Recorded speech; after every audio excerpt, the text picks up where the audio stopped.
Well, we have another conversation in store in the bioenergetic world and the world that Ray Peat helped pioneer and put on the map. And he kind of built off of other giants that, he attributed as well. But to do this conversation, we have a returning guest, Helen. How you doing? I'm great, David. Thank you for having me back on the show.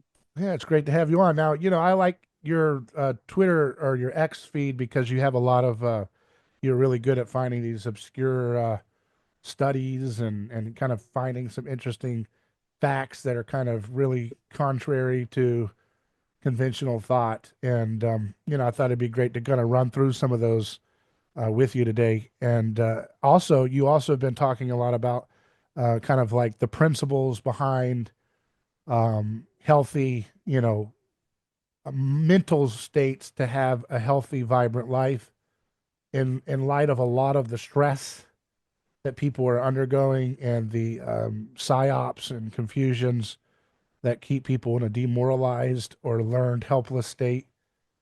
So I thought maybe we could start with that. You had been talking about a group in Russia that was known for longevity because of some of the way they live, right? Some of the principles they live by, right?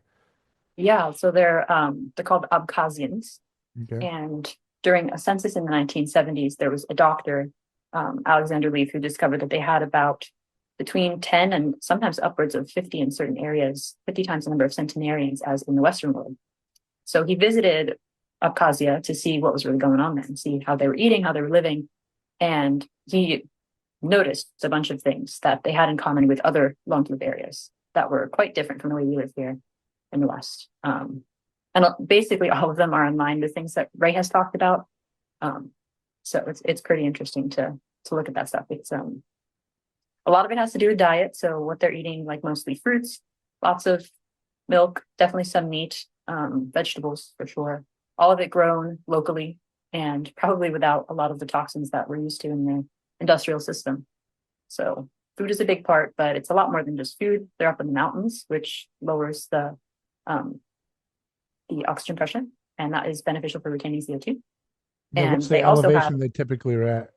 I think in Hunza, it's only a couple thousand feet, if I'm not mistaken. Like it doesn't get quite up to, I'm not Hunza, I'm sorry, in Abkhaz in the Caucasus. It's different. Some of them are in the valleys and some of them are like high up. So it's anywhere between a couple thousand, I think up to 10,000 feet. So I bet that guy that lived to be 167 was up in that 10,000 feet range all the time. yeah, He had to be. I think he was in one of the higher villages, if I'm not Yeah. mistaken. But What was his yeah. name? Uncle Buck or something? I don't actually remember his name. It's a Russian name, so it's one probably ending in cough or something. It Um, translates to Uncle Buck probably or something. basically, yeah. um, but actually, I'm not sure if they 100% were able to confirm his birth records, but he was definitely older than um, anyone the researchers had ever met. They suspected just based on his knowledge of the past. So that's one way they can gauge is like if you remember events from like a certain war or things like that. When they don't have a birth certificate, you can ask them questions and come to a reasonable estimate of their age. Hmm. So Yeah, like did you know Genghis Khan or stuff like that? You've tried to figure out yeah. who that knew. Did you see a guy that was running around here at one point? He looked like this. You ever seen this guy? Um, so what are some of the other, so you said they had like a diet like Ray Peat. Like what kind? I don't think they had tropical fruits over there though. I mean, so they had a lot of fibrous fruits. Were they cooking them hmm though or stewing them? I don't think they were actually stewing them. I think they had apples was a big thing and potentially pears and figs, I think. Certain berries as well. But really, their main source, their main staple, I think, was corn and wheat. So it was just a high carbohydrate, like corn and wheat diet with also lots of fruit and milk. So if I look back at the book that I read about their longevity, I think they were eating like upwards of like 300 or 400 grams of carbs per day, and then only like 50 to 80 grams of fat and like a similar amount of protein. So it was a very high carb, relatively low fat, moderate protein kind of diet. And so, a lot of people in the Ray Peat world they shy away from the starches and fibrous materials and corn and wheat are kind of sometimes just as problematic as the way the keto and carnivore people think of corn and wheat. But how do you think their situation was different that allowed them to not have endotoxin issues or whatever various issues people raise about those starches and grains?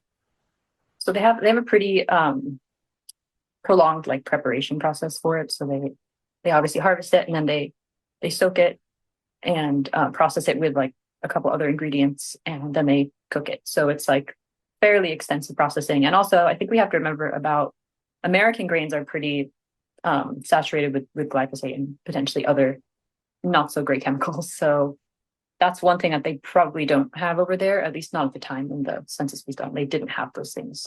So, yeah. How did you say they process the wheat and the corn? Was it similar to the some of the other healthy ways that people use today? Yeah, it's not like nixtamalization where they soak Yeah, it with lime. I don't think they do the lime, yeah, they but probably don't have limes around there. they do at least soak it. So there's like some hydrolysis going on there. So it does break down some of the starch. But yeah, it's not like a totally beneficial, like 100% all the way process.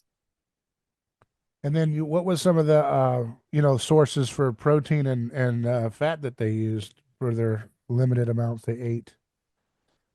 They did eat mostly like milk fat, I think was the primary source of fat. And then they had like that's what I'm looking for, ruminant meats as well. Yeah. But those, interestingly, they didn't really eat them every day. And the one thing they were pretty stringent about was not eating like leftovers. So they're very like, eat fresh the day of, don't let things rot, don't eat leftovers. Mm. So So they didn't have a lot of pickled or fermented food? I think they had some, but it was Yeah. mostly fresh food. I mean, really, they were just harvesting and eating the food that they were growing basically every day. So, And then what were some of the lifestyle or other rituals or things they did that you think might have contributed to their lifestyle that you wanted to highlight? yeah, one of the things that really struck me when I was reading John Robbins' book, Healthy at 100, I believe is the title, where he goes over these like different regions where there's longevity. It's not just that they had long lives, long, healthy lives, they had really positive attitudes throughout their entire lives. And that's something I've noticed seems to be disappearing from aged populations in the Western world, at least in my experience. A lot of old people tend to have pretty like sad and resentful outlooks on life. Wow. And one of the things he Even hears, the young kids have that. even the young kids, it's like people are just Wow. aging more quickly. Yeah. Um, but what really struck me was the way he described how these old people went about their lives. They had like total internal locus of control, uh, just super positive outlooks, wanting to learn new things. Like there's a video, a documentary, I think it's a 60-minute documentary where they show um, all these different old people and they're like joking around with each other while they're doing these tests. They're like taking their blood and they're joking around, like they're having fun. They're not like, you know, like, why are you here? Weirdo. Like they're asking questions of the researchers, they're joking with each other, they're laughing. It's like what you would expect of young people, but in old people. So, and one of the things that the author of this book that I was reading he attributed these qualities to was the fact that the elders were their wisdom was highly valued in those communities. So Yeah. they had a place their entire lives contributing. So they felt like they were always a part of something greater than themselves. And I think that's a really important um, quality to maintain throughout your life in order to keep a positive outlook, is to feel like you're working towards something beyond yourself. So, Yes. Yeah. Yeah. Like if you have a purpose higher, that consumption should not be the highest goal of your life, but oftentimes that's what it is. And I always say, if your highest goal is to consume, you will be consumed. And so what you desire and idolize is what you become. Um, so you become what your idols are in that way, But you also, I saw that documentary I think that you linked to that was talking about how their kids are raised differently, like without shame and mhm. there's no violence or something, or not as much as we would see maybe in traditional cultures, even religious cultures have instilled. That's one of the biggest revelations. It's a big mind, you know, blows your mind is that like the way in which our cultures, whether it's liberal cultures and or even like, conservative traditionalist cultures, how there's such a disrespect and a disregard for the perspective of children and Yeah, kind of treat them like it's almost like a hazing ritual for their entire childhood where it's like, get out of the way. You're small, and they don't say it that way. but there's just a kind of disrespect to their way of dealing with life and joy, and like a jealousy really that's really sublimated in the I'm very disciplinarian. No, you're actually a sourpuss, low thyroid, Authoritarian. person who's jealous of the joy and freedom of children, even your own, and you want to break all of that in them so that they can be like you, which is horrifying. And so many people are getting, and no one usually gets a black or white. Usually it's a mixture. People are complicated, so they get all kinds of mixed signals, but I do think that's where a lot of that, I know that Georgie and Ray and Danny used to talk about the serotonin personality as authoritarian personality. So maybe tie all that in from what you learned with what they did. Yeah, so the parenting strategy is very inspiring to me. Because if you think about it, like what you had mentioned with treating your kids as lesser, they come to think of themselves that way. And they carry that into adulthood, and then they teach their kids. It becomes a cycle. Mm. And so somebody's got to break that, if we want to bring love into the world. Somebody has to be brave and choose to, even when it's hard, even when it's scary, to actually love. And that's really not easy. So unless, obviously you're instilled with it from childhood, which is what these people did. So it was almost like,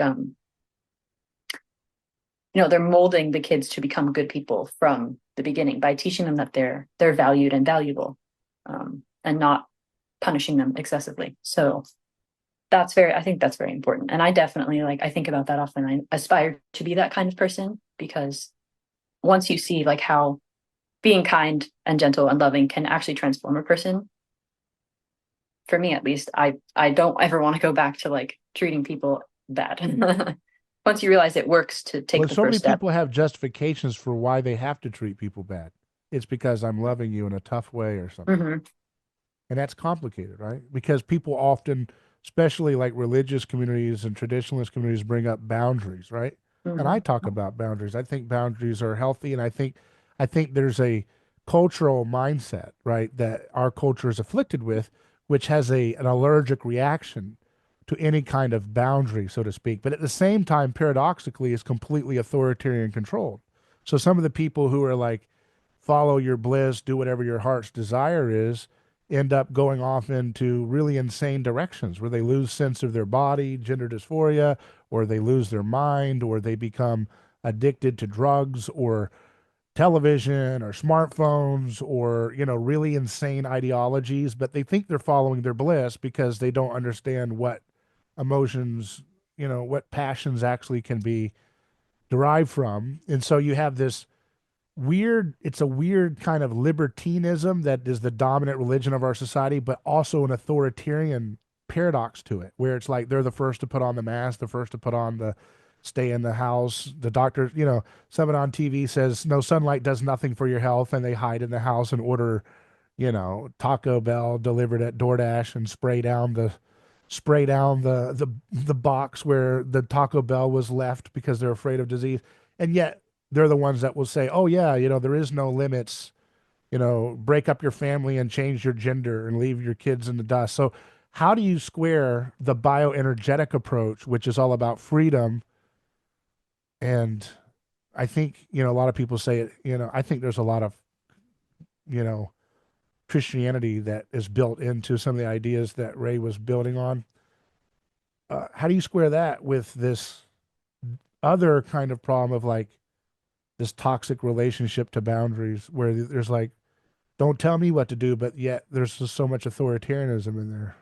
Yeah, this is probably one of my favorite topics because it's just so widely applicable.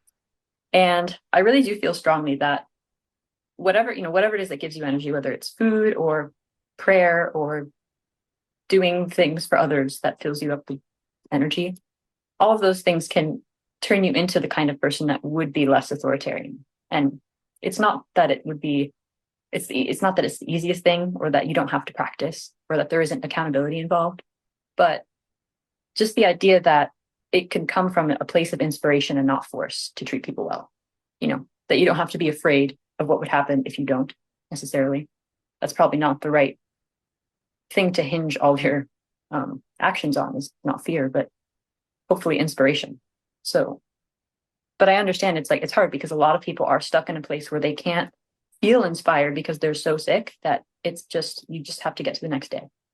Um, and you're employing all of these like fear-based tactics. You might not even realize are fear-based tactics to get what you want because you don't have the internal robustness to just be at peace with yourself. So it's like it's hard, you know. And then there's a lot of wicked stress-based mutations about what God wants of you, where you have this sick Marine drill sergeant, insane person as a god, deity, and that creates a lot of neuroticism in religious folks. And I'm saying that because I have a lot of religious folks that listen to my show, and I like to step on people's toes. That's what they used to say. You're That's what they say in those sermons. Now, I'm gonna step on some toes now, but I need to say something, And that's when you start getting into doing stuff that'll rock the boat of your tithes and offerings. Those yeah, types of sermons. But but there's a point there that we all need to hear. I need to hear it, and it's great to talk about it, which is like unpacking some of these, like you said, being at peace with yourself. When you really think it's really hard for God to love you when you die, that you can't be at peace with yourself. And I think a lot of people, I know I'm going off in a different direction maybe than you were expecting, but that's kind of what we do on this show. But, it's like, you think about it, it's like, how can you even want to have children if you have this vicious view of God that, like, oh my gosh, they have to really work hard to be loved by God to earn their way to salvation or something? That's really terrifying, to bring human souls into a world where they could experience eternal torment or something if they don't really do a lot of stuff to get God's love. And so how many religious folks live with that kind of weight, neurotic weight that is a slander against Jesus Christ?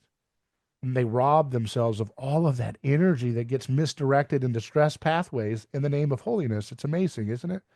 it is. And you know, you're probably braver than me with your desire or ability to step on toes, but you kind of inspired me because something I'm thinking about lately is the very same thing you're talking about with like the sort of hypocrisy where it's like I want to be free, but then in my personal life I'm an authoritarian, so it's like very hypocritical.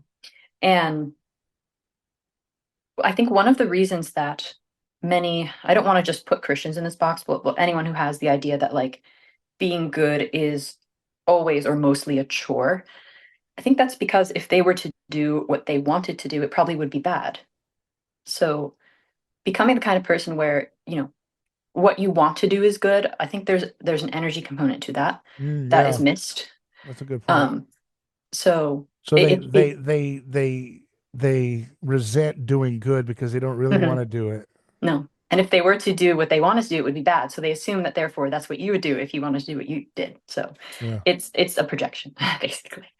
Um, so yeah, And it's there's a so much fear with the grace message, like in Paul. A lot of people, they call that antinomianism, anti-lawism, or whatever, which is like this fear of like easy believism or something, where it's like it's easy. You don't have to be. You can be a Christian and just be a total, you right. know, nihilist in your daily life and then go to church. And there's obviously that's a problem, right?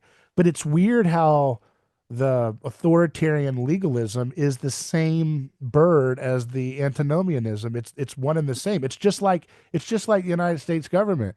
We have the biggest government in the world with more regulations and intrusions and surveillances of everything of our lives, and yet we have a nihilistic culture. Isn't that weird? We have a nihilistic culture that can't take care of itself, can't have any savings, can't, like take care of their elderly on their own. They can't do anything. They're institutionalized, they're medicalized, they're bombarded by all kinds of stressors. And yet, so in one level they look, oh, I'm free. I do whatever I want. I'm gonna go and, whatever, do degeneracies, and they think that's freedom, but at the same time, they are under the control of the most authoritarian ideology in the world, really. And it's this weird dynamic that's always there between legalism and authoritarianism, and then this kind of lawlessness in your own life, right? Yeah, It produces the same thing. It kind of manifests the same thing going on. absolutely. And it's, you know, a lot of people that I've seen, like especially online, are, and I agree with this perspective a lot, that there's missing accountability in a lot of places. And but we have to remember, like, where that accountability comes from is just as important as taking the accountability, because it's not sustainable if it comes from a place of fear, of excessive fear. It has to come from a place of wanting to love God as he loves you. Yeah. And that's, Truly it's loving not God easy. without fear of loving him out of fear is a terrifying thing. And it's Mhm. a because what it opens you up to is people are afraid with a stress mechanism induced mindset to to love freely because they're afraid they'll be taken advantage of. Yep. And they're afraid they'll be taken advantage of because they're under the domain of death anxiety. They don't believe they're going to live forever. If you believe you're going to live forever, you don't care about what happens to, like, oh, I didn't make enough money off of that deal. Well, I can't That's get that bigger home now. What does it matter? You're going to live forever. This is a blip. This is, like somebody said, infinity or eternity times your lifespan is makes your lifespan zero. It's like nothing, because there's nothing to it. It's eternal. And so, being fixated on this death anxiety that people are ruled by. And that's one of the things I like about Ray Peat is that he has a fundamental, I don't care what people like to, I saw somebody saying something again, oh, Ray Peat's not a Christian. You can't put Christian stuff. Oh, come on. You have no idea. It's like, Mhm. the way Christianity works, it's a perception change, right? It's a perception change on the human species. And it operates within the institution of the church, but it also operates outside of it in the cultures that Christianity infects. And Ray Peat was certainly learning from philosophers and thinkers and William Blake, who are deeply saturated and haunted by the cross and the effects of what Christianity allows people to see. And having said that, I love the way he has this bold belief in the redemption of man, that God made us to be eternal. And I love how his insights say stuff like, there's no, I think, was it you or somebody that said, there's nothing to suggest in the human organism that we were meant to just, succumb to death. We have all the things within our structure and energy to, in the right conditions, completely regenerate and live beyond what we think we're capable of right now. And he said, what would happen to humanity if we actually believed that? Because it starts with the belief, right? Yeah. I think Danny had posted Okay, the Danny. quote from Okay, Ray. Yeah, it's a total mindset shift. And it can be, for me, when I first came across Ray stuff and was trying to square it with, like, my faith, there was a lot of tension because I had been raised in a way, and I still have a lot of this tendency to, like, there's certain things you have to do because it's the right thing to do. And, you just, whether it feels good or bad, you do that. And, like, I still agree with that there's honor and duty, and that's beautiful, right. and very important. Um, but without energy, it's missing a huge piece of that context. Like, what makes it easier to be good, and what makes it pleasurable to be good. Right. I think a lot of people they want to be good, but then they carry the resentment of doing something that has betrayed their soul. And then they end up, that ends up coming out later, and they Yeah. end up, hurting people eventually. So, I yeah, really hope and see and want to help facilitate a revolution in, like, the therapy industry to inject bioenergetic principles into a lot of the psychology field and counseling and all that stuff. Really needs to be, because, like, so much of this stuff happens, you get traumatized and people say you're holding on to your trauma, and a lot of that looks like endotoxin or other things that are going on in your body, right? These stress cascades that build up over time, and they literally make it harder for you to forgive and forget. Like, you literally clean chemical. Now this is where we get into this interesting dynamic that when the Bible talks about, dying to self and dying to taking up your cross and crucifying the flesh, that includes all of those stress cascades that we talk about, right? Dying to those things means, in some sense, the mindset, the spirit overcoming, right? That mindset that is afflicted by, biochemical pathways in the body, right? What do you think of absolutely. that? Yeah.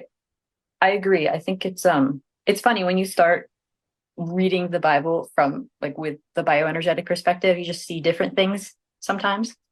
Um, so I'll notice things as I'm going through. And, like, just the other day, I was, like, reading, um, through Genesis again, just because the idea of Eden is like so fascinating to me. Um, The idea of what? of Eden, just the concept Yeah. of it, and the fall. What actually was really not haunting, but getting me thinking a lot was, basically we're like, my question is, were Adam and Eve virtueless because there were no temptations prior to the fall? Or, how much temptation makes you a good person? How much Yeah. temptation destroys you? Like if, Yeah. if we're going to view temptation as, let's call it stress, Yeah. how much of that is necessary to become better and how much of that is destructive? Yeah. It probably depends on the person, but it's something that I was thinking. I was thinking about something about Eden, Genesis today too. I was a bioenergetic thing. I was thinking about the word for. It says that God made man from the dust of the earth, and I was wondering. I was like, I wonder if dust of the earth is kind of like the biblical language for like bacteria and all that. That ends up becoming the little mitochondria that our body uses to power itself. Like, is there a picture there worth looking into? I think it's interesting. Yeah, it is interesting for sure. Because like mitochondria, they're the ones that were like, from what I understand, they're like little encapsulated little, like our bodies are made up of little ensnared little bacteria, right? The little I think mitochondria. that was the prevailing theory for a while. I think there's like a new theory What that they is it were now? potentially created like just as a structure within Wow. the first cells. I'm not entirely sure what the nature of the theory is, but that they weren't necessarily from engulfed bacteria, but just like energy and structure, kind of like they literally were just a spontaneous kind of structure. Right. um, Right. So so what are your kind of takeaway lessons as we kind of land the plane here on some of the things that we're looking at with this tribe here, or not tribe, but the Abkhazians. You have this link here from this paper that says, I never heard a child cry in protest or a parent raise his voice or threaten spanking. A command is never repeated twice. mhm. As a teacher of fidgety American youth, I marveled at Abkhazian school children. They sit at attention for hours. Such miraculous results are not motivated by fear. And it says that their parents never scold or nag, and they never criticize or punish their children. How, you may wonder, do they get their children to behave properly? They explain that parents express disapproval by withholding praise, which is otherwise very generously dispensed. So the Abkhazian concept of discipline, considered necessary and good for children, is not intertwined with the concept of punishment. And they believe that physical punishment induces disrespect. Mhm. Yeah, it's funny. So I ride horses, and that's kind of been in my life for a long time. And one of the things I noticed was that the people who tend to use punishment to train their animals have very fearful animals that are untrustworthy. Like Yeah, you can't put a little kid on that animal, and people who take the time, it takes longer, but it's worth it in the end. Take the time to emphasize reward or just withholding of praise and then excessive reward when there's something done that you like. Have much better results and in the long term. It might take longer, more investment, more time.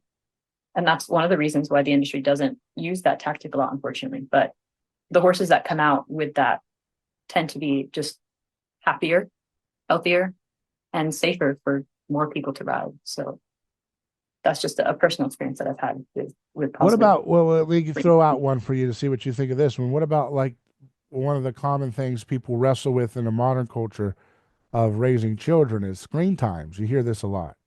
How much television time, how much smartphone time, how much video game time.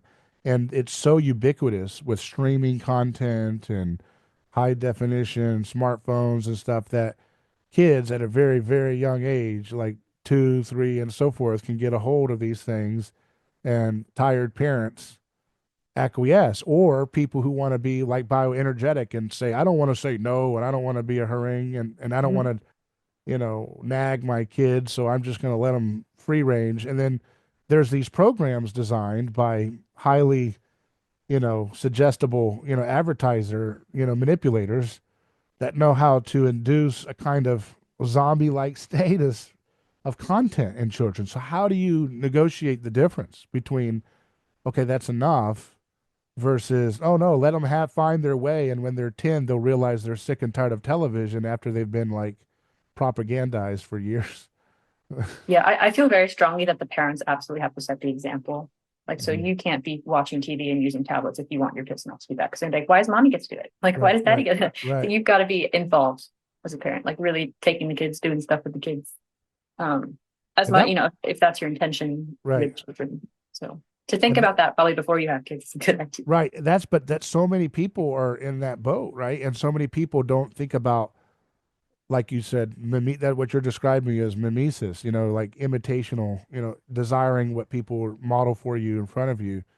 That's really at the heart of real education. But, it makes you wonder, though, how folks who are, like you said, in this imperfect world can navigate a balance without, because, like, for example, if everybody's just with their kids all the time, well, that means 9 to 5 jobs and all that Mm-hmm. stuff starts to collapse on the vine, Yep. doesn't it? So that's like an economic revolution that you're calling for here. You're starting to sound Pretty like much. a revolutionary, like Ray Peat there.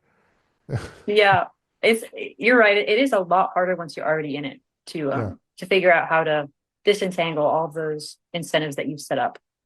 And no one's saying it's easy. It's the hardest thing ever. I mean, once Mm. you realize like it's the same way as like when you carry on like a trauma from like your past, from the way you were raised or from people in your life that came in and um, you have to be honest with yourself about what lessons you learned during those times, like subconscious lessons.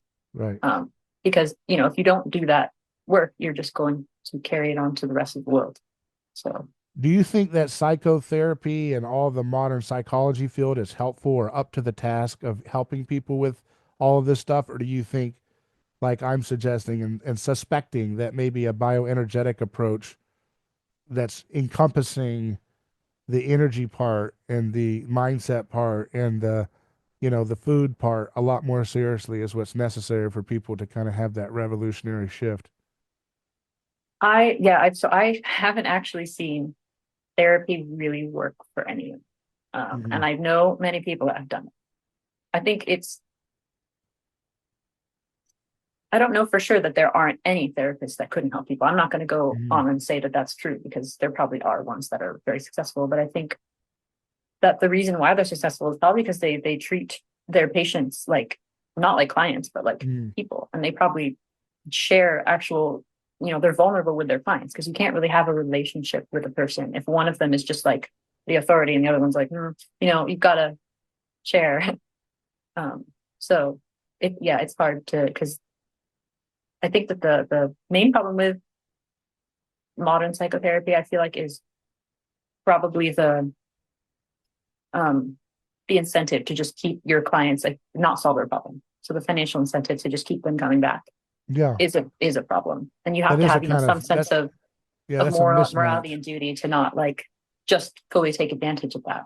Yeah, it's like So an it's ethical mismatch, isn't it? In mhm. incentives, you got one person that's trying to like get resolved, and then one that's kind of like their model kind of needs it to keep going, doesn't it? Yeah. Right. And it's not like the incentive is like you're just helpless. Oh, for me incentive. Like you can choose to like be a good psychotherapist. It just means that it's in general going to be less likely that you'll find one that goes against that grain because And it's I do, hard. and I do think, and the bioenergetic thing teaches people to be easy on yourself, and therefore being easy on yourself allows you to be easy on others, right? Like once you realize that some of the habits of your thought are not like random darkness that you have, but could be just like, impaired thyroid function and other things are a factor there that make it, I saw you posted that Bible verse. That's something that I've been seeing people share with me a lot. Be anxious for nothing, right?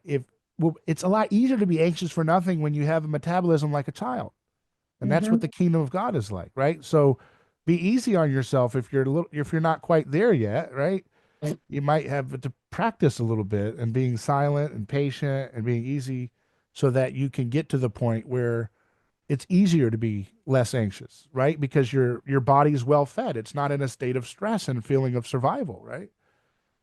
Yeah. And I think that as I've been like learning more about applying all this stuff in real life. There's so much more to it than, as much as food is really the cornerstone or the foundation for most people. There's so much more to energy than food. Like there are things that can give you energy that are totally unrelated to even just like food or the sun. It's like just reading an inspiring, story, or like watching someone do something that, you thought wasn't even possible. Like those things can inspire you. Praying can, like, there's so much more to energy than just food. So yeah. That's very good. Well, I appreciate your time, Helen. And any last thoughts, or want to give a plug to where people want to find your posts and so forth?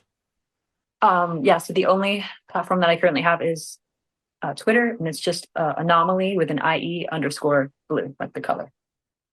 Well, thanks. And maybe next time I want to cover some of these other CO2 studies that you've found through the years. Those are fun to look at and think about. Yeah, those are cool. All right. Appreciate your time. Thank you. Thanks for having me. If you want to follow us, you can email me hello@aneighborschoice.com to stay in touch, or follow us at David Gornoski on x.com. And we'll put a link to Helen's X in our description notes. Thanks.